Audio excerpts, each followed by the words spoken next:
పిల్లలు బాగా చదవాలి, స్కూల్లో మంచి మార్క్స్ రావాలి అంటే 3 పనులు చేయాలి.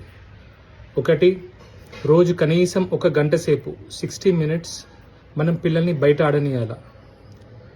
Moderate to vigorous physical activity. ఆడడం అంటే మళ్ళీ ఇండోర్ గేమ్స్ కాదు, బయట ఆడనీయాలా, వారికి కొంచెం చెమట రావాలా, ఇట్లా ఫిజికల్ యాక్టివిటీ ఉండాలా. ఒకటి.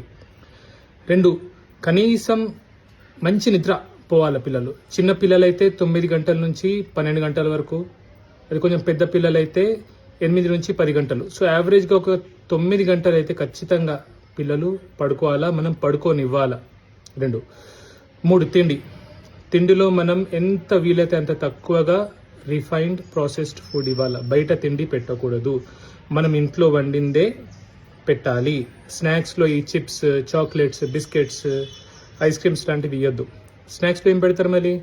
మన చకినాలు, మన గారెప్పలు, చెక్కలు, ఓకే, ఇట్లా ఇంట్లో వండుకున్నవి, షేగోడి లాంటివి, అట్లాంటివి